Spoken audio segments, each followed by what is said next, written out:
seen rak di Serigne Babacar Sy ibnu Cheikh El Hadj Habib mi nga xam ni mooy caatu Seydi El Hadj Malick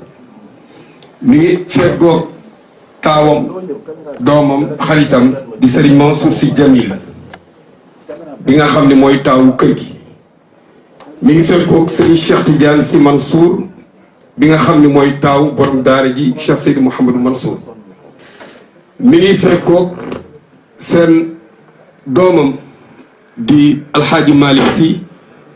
ñu gën koo xam ci maam As bu Cheikh Seydi Mouhamadou Moustapha Sy Djamil waaye mi ngi toog ak Serigne Moustapha Sy Al Amin bu Serigne Abdoul Aziz Sy Al Amin feggoog rakkam Serigne Cheikh Tidiane Sy Al Amin Serigne Abdoul Hamid Sy bu Al Amin ak Serigne Sidi Ahmed Sy Al Amin waaye mi ngi feggoog njabootu boppam Serigne Habib Sy ibnu Serigne Babacar Mansour Serigne Moustapha Sy ibnu Serigne Babacar Sy Mansour mi ngi feggoog tabarakallahu Serigne Pape Makhtar Kébé bi nga xam ni moom itam doom la ci moom waaye mi ngi feggoog Serigne Babacar Sy ibnu Alhaji Sy Aminta mi ngi feggoog doomam Mam Oumar Ndiaye bu soxna Khady Sy mi ngi feggoog Serigne Papa Diop bi nga xam ni jarbaatam la di doomam tabarakallahu moom itam mi ngi ci jataay bi waaye mi ngi feggoog waa kër Moussa Ali Mbaye yi nga xam ni seen maam ñoo daroon Seydi El Hadji Malick ka ca bopp ba di xaj daaw góor Serigne Abdoul Aziz mi ngi feggoog doomam itam di léppam di Baye Youssoufa Diop bii toog tabarakallahu Serigne bi daal ci gàttal dafa mel na mi ngi toog ak ay docteur am ñoom ñëpp ñu ngi fi di docteur Mbaye Fall tabarakallahu ak mboolem kilifa yi nga xam ne ñu ngi fi ñoom Serigne Pathé Diop Serigne bi jataay bi moo ko laaj waaye bëggoon na mu ëpp lu mel nii ku mel ne yow sooy ñëw ci moom ñëwin bi ngay ñëwee ak bi nga fi ñëwee Serigne bi lim la réservel mënu la ko wax mi ngi lay yëgal ni daal ubbil na la bunt yëpp la mu la waxoon ca ba nga fi ñëwee loolu rek la lay waxaat nee na la ñëw nga sa kër ñëw nga sa kër maam ñëw nga ci sa dëkku maam muy dëkku Seydi Hadj Malick boo xam ni moomu ko waaye tey ku ko tudd Seydi Hadj Malick mi ngi feggoog Serigne Cheikh Tidiane Sy bu sam pap Alxaaji Sy mi ngi feggoog Serigne Hadi Sy tabarakallahu ñoom ñëpp di njabootam mi ngi feggoog doomam jarbaatam di jaamam bii toog di Habib Sy Mansour tabarakallahu parce que dañu ni bu yowmal xiyaame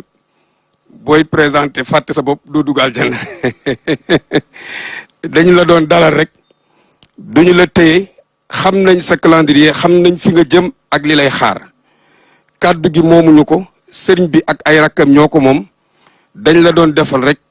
li tubaab yi li ngeen di wax soyez les bienvenus ci sa kër ñi ngi lay ñaanal yàlla mission bi yàlla mottali ko yàlla jàppale la yàlla taxawu la ba fi ngeen bëgg a yóbbu réew mi yàlla jàppale ba nga yóbbu ko say soppe say xarit sa wayjur Serigne Babacar Mansour ak ay rakam Seydi El Hadji Malick ñu teewal fii ñi ci des ñëpp di ñaan yàlla sa yoon bi yàlla na ko yàlla barkeel wasalaamu aleykum wa rahmatullahi taala wa barakaatu.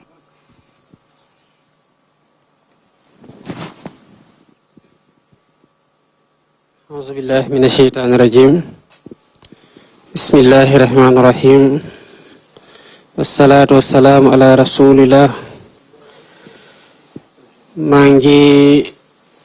doore ubbi sama kàddu ci nuyu Serigne Babacar Sy Mansour Al Khalif di ci teg sëñ Maodo Sy Dabakh di ci teg tamit sëñ Cheikh Tidiane Sy Dabakh ñëpp ak seeni njaboot di leen nuyoogu sell di nuyoog worma ak nuyoog cofeel bu mat sëkk bi ma am ci ñoom di ko ñaanal di ñaanal ñëpp wérgu yaram ak gudd fan di ñaan yàlla mu bàyyi ko fi mu yàgg fi lool te ànd ak wér ba matal mission bi nga xamante ne moom la ko yàlla natoo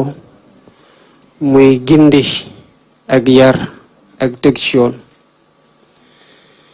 di sant yàlla nag gannaaw bi ñu yàlla mayee ñu fekkee bés bi te tal ko ba mën a amee jeetaay bi nga xam ne du formalité pour ñun, farata gu mat sëkk la boo xamante ne saa ñu fi yàlla mayee ñu fekke ko ñu ngi xool ci balaa ñuy egsi ci ñu ñuy yilif ndax seen taxawaay mat na ba bés bi ñu dégmal nga xam ne bés gënu kaa rëy gënu kaa màgg bu eggee bu lépp sottiwul tamit lu ci tuuti rek la ñuy wax ne war nañ ko gën a ñongal waaye du lu ñuy fàtte. kon ay fanangi nii ministère yi nga xamante ne ñoom ñoo waroon dugal seen loxo ci li tax bés bi fii ci Tiwaawoon doon bés gu mucc ayib daanaka def nañ seen kemtalaay kattan ànd ceeg nag pas-pas gu mat sëkk. ku ci ne ci ñoom def nga rapport ni li ñu ma santoon fii laa ci yem waaye dañu leen di sant bu baax si ndax démarche bi ngeen am démarche bu ñu approuvé la te démarche boobu tamit la ñuy promouvoir di ñaan bu baax kilifa yi mu doon démarche boo xamante ne dañ ko institutionnaliser ci suñu diggante nguur gi ak këru diine yi saa yu bés yu mel nii di egsi mooy ñu am benn bunt buñ ñuy jottalee li nga xamante ne mooy mébét yi am benn bunt tamit bu ñuy wàcc tontu yi ak jëflante gi ndax loolu daf ñuy yombalal liggéey bi te day tax tamit ñu mën a contrôler lépp lu ñuy jot ndax jóge na fu mu war a jóge te buñ koy wàccee ndax jaar na fu mu war a jaar te ni ngeen ma bindee nee ma gàmmu gaa ngi egsi yii ak yii dinañ ci soxla état bi gunge ñu ci bàyyi ñu ci xel moo tax tamit ñu mën a organiser suñu déploiement ci cité religieuse bi muy Tiwaawoon pour mën ci def lépp loo xamante ne ci diir biñ fi toogee mënoon nañ ko matal.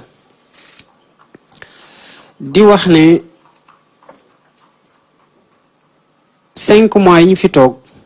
fekk fi budget fekk fi ñu jot a defi am lu ñu def am lu ñu tardé xëy na mën nañoo wax ne sax lii suñu empreinte la ren gi waaye bu ñu yàlla mayee ñun ñëpp ñu fekk ko déwén incha allah te yàlla nañu ko yàlla may ñu ko xeewale ñu tamit wér-gu-yaram ak jàmm ju ak dal ci réew mi ba ñu mën a eggaat ci jamono ji kon di ngeen gën a gis lu nekk suñu taxawaay ci suñu diggante këru diine ndax diine lu ñu fonk la fonk nañ ko laata yàlla di ñu natoo nguur dañ fi nekk continuer di ko fonk te fas yéene ko taxawu suñu kémtalay kattan ndax jaamu yàlla la ci ñun balaa dara li ci tegu nag di lu ñu war en tant que institution président de la république ak responsabilité yi ñu gàlloo ci suñu loos ci titre boobu ba kenn koo xamante ne mu ngi ci Sénégal constitution garantiral ko liberté de culte maanaam mu tànn ci boppam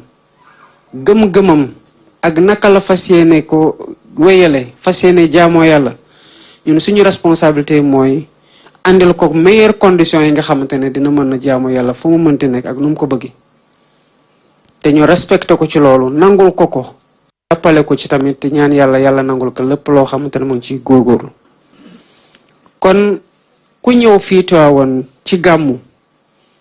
damay gëm ne bu amee xamante ne ci état bi la waroon jóge toor bi ci man mii la nekk ndax man maa ko war a garantir liberté de culte am ak fépp fu mu mënte nekk pour woyale ko foofu kon loolu moo waral ci bi ñu ñëwee ñu defoon la direction des affaires religieuses boobu ba tey nag may doon xool kenn koo xam ne laalewul dara ci politique waroon ko tànnee ci xam-xamam ak gëstu yu mu def ci xam diine Sénégal naka la tëddee ak naka lañ koy doxale mën a jëflanteeg ñëpp. alhamdulilah rabil alamin yàlla def na xéewal ci Sénégal ba façon xeetu xam-xam bu ci ne am nañ ko fi xanaa bañ a daj rek te bu ñu seetee dinañ gis tax loolu mënu fee jafe. am nañu yaakaar ne ku ñu waxtaanal te fas yéene ko tàbb ci fan yu néew kilifa diine yépp ak këru diine yi dinañ ko jàppale te xool tout le temps ci ñun suñu yéene ñu yàgg ko affirmer ci lu ñu war a assumer laïcité ci suñuy dëkk mu bañ a nekk état boo xamante ne yoonam nekkul ci diine waaye mu nekk état boo xamante ne dafay gunge diine pour diine mën ko delloowaat ay citoyens yoo xam ne dinañ nekk ay citoyens yu mat sëkk parce que dara mënul gën a defar nit doomu aadama que diine. kon lu ñu renforcer rek investissement la ci ñun ci citoyens yi nga xamante ne moom lañ ñu war a delloowaat. kon sant nañ yàlla bu baax a baax ba am nañu ko. njëkk naa ci waxtaan ci bi ma doon recevoir association imam yi avant tabaski bi ma ne leen li may xaar mooy ñu toog réfléchir ci ay scénario ci ay pexe yoo xamante ne lépp loo xamante ne ci diine la te ñu war ko am taxawaay boobu ñu nee ñu lii ak lii la ñuy xaar ci état luñ ci mën a matal incha allah rabbi nañ ko matal lépp loo xamante ne nag des na nañ leen wax ne lii moo tax mu des waaye dinañ ci góorgóorlu ci anam yi ci diir gii. li ci des nag mooy spécialement fii ci Tivaouane recevoir oon nañu comité bi nga xamante ne moo doon topp liggéey gi ci jumaa ji di profité ci occasion bi nag di santaat bu baax kilifa gi ci taxawaayam ci vision ak ci leadership am bu tax mu jox ñu joyau bu mel nii muy ndam ci bépp jullit ak foo mënti nekk ci biir àdduna liñ ci jëloon engagement tamit incha allah rabbi dinañ ko mattali dem rek laa ci mujjee waxtaan am nañu pexe ji kon lépp luñ ci mën bu soobee yàlla dinañ ko mattal. moo amoon benn forage bu nekkoon ci biir ma ci waxtaanee ak ministre de l'hydraulique li ñu retenir mooy puisque forage baa ngi ci biir jumaa ji te jumaa ju toll noonu waxuma la rek waaye bu fa nit ñi dajee di jàpp di raxas jumaa ji parce que dafa laaj entretien bu ñu bàyyee mu am gestion commune kon ay factures yu bari rek lay andi ndax nit ñi buñ dee jàpp puisque dañuy sellal ñu mel ni Ousseynou li dañ jàpp lu ndox mi di gën a bari rek njàpp yi di gën a jub kon mën na nekk ay factures yu kawe ñu ne nag li ñu jël comme décision mooy ci RSE ONAS SONES bi ñu daal di jël forage bi jébal ko xalif bi mu doon moomeelu communauté bi bu ko defee ngeen gérer ko ni ngeen ko bëggee te mu nar a correspondre ak li nga xamante ne noonu ngeen war a administrer jumaa ji de façon générale. li ci des nag ci ay fan yu néew di ngeen gis suñu geste xam naa ne état yàgg na accompagner mais dañ ko nar a matal rek ndax accompagnement bi amul fu mu commencé sax bi fi état nekkee ba léegi mu ngi fi waaye amul fu mu em te ñun fi ñu ko fekk rek dañ ko bëgg a yóbbu fu gën a sori bu lii weesoo nag xanaa sàkku ñaan ci réew mi musiba yi bari na nattu yi tamit xaw naa tar fan yi lool kon réew mi soxla na ay ñaan te xam naa ne tamit kilifa yaa ngi ci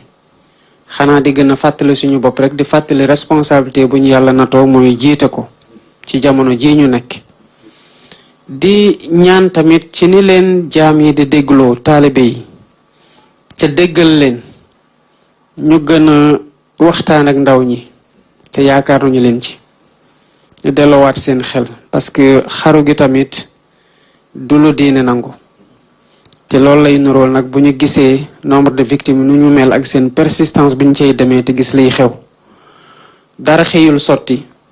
waaye yaakaar naa ne dina baax ñi nga xamante ne déggal nañu leen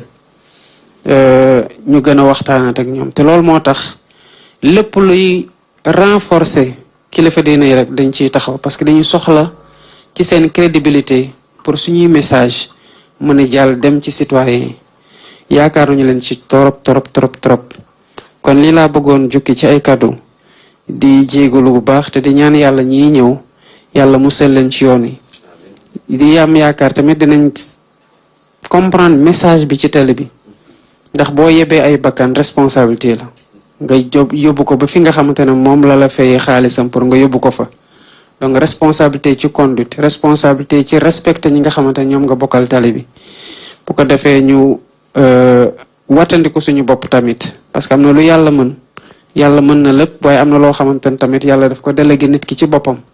mu war ko defal boppam nag mooy tandiku ak wattandiku charte yi nga xamante ne ñi daje ci tali bi boobu la ñu war a chartoo pour ku nekk di bañ a doxalee ci loo xamante ne dina mën lor sa morom loraangi goo xamante ne duñ ko mën a defar kon maa ngi jéegulu ci guddal gi ndax toogaay bi xëy na xaw na yàgg ci kilifa gi salaamaaleykum wa rahmatullahi taala wa barakaatu. jërëjëf monsieur le président de la république sëriñ baa ngi